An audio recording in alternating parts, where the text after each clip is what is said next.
Hi guys, so this morning I am heading up to Genting in the Mazda CX-5 Turbo.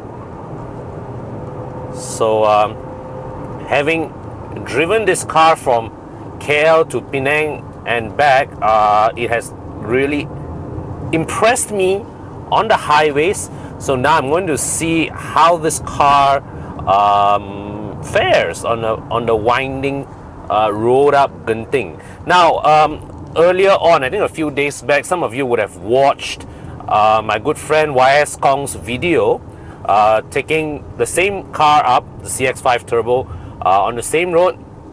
He did it on a wet day, but of course he's a much more skillful driver than I am lah. So I won't be going as driving as exuberantly as him. But still, the CX-5 Turbo, right? It really this is a car that really gives you the impetus to. This is a car that makes driving fast so easy.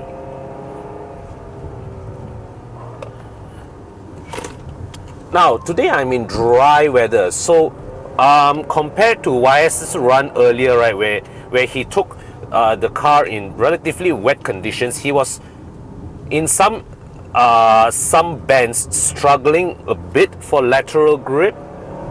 But me here today in this dry patch of road, no problem.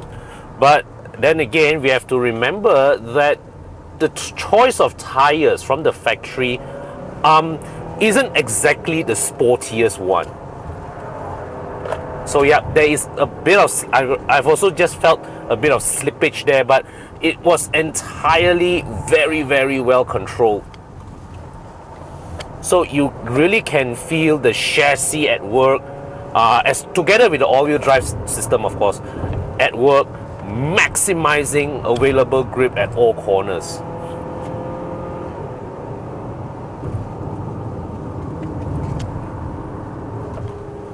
It is just keeping this car so balanced and poised.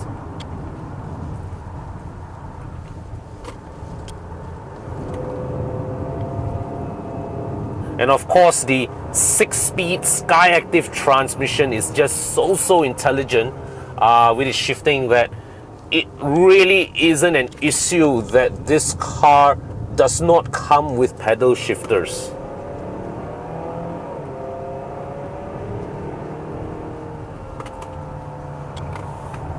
Okay, got a bit of body roll, but not unexpected for a vehicle this tall.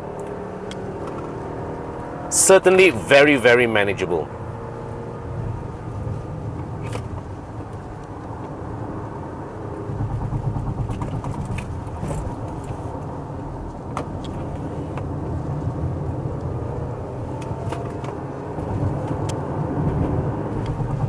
So this is the kind of, this car, right, really is that even, I mean, if you fit really grippy tires like say the Michelin PS4, you really fly around the bends. But even with these not so grippy, I can't remember what brand tires they are, but the chassis manages the weight transfer to such a way that the little slips that you feel when you push this car around the corners, right, it is entirely manageable.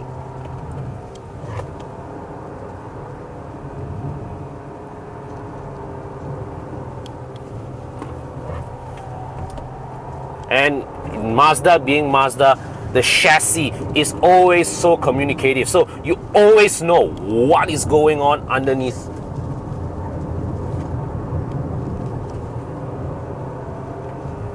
So just now earlier, that right-hander, that would have exposed a lot of cars with poor tires. But this CX-5, with a distinctly average set of tires but far from average performance, was able to muster impressive amounts of grip around it. So that really was fantastic work from the chassis.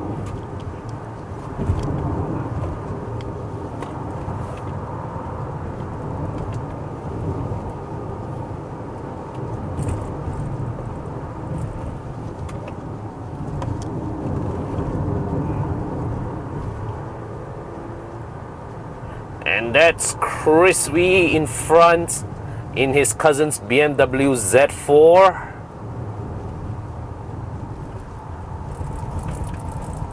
We'll just flash the double blinkers to wave thank you. So I'm going to pass this HRV.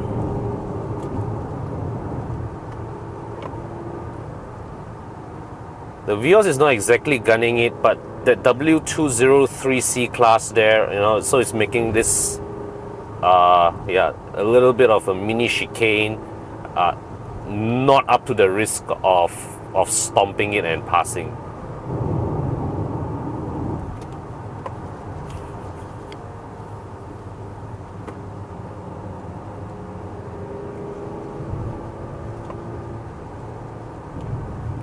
Okay, so wow, our friend taking racing lines.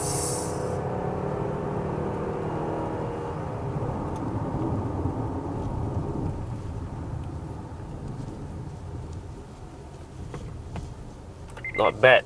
So can I say the CX-5 turbo is really impressive. This car is really good. Of course, its talents really. This 2.5 Skyactiv turbo engine, it was already a very good power plant when we first experienced it in the CX-9. But here in the CX-5, with far less weight to deal with,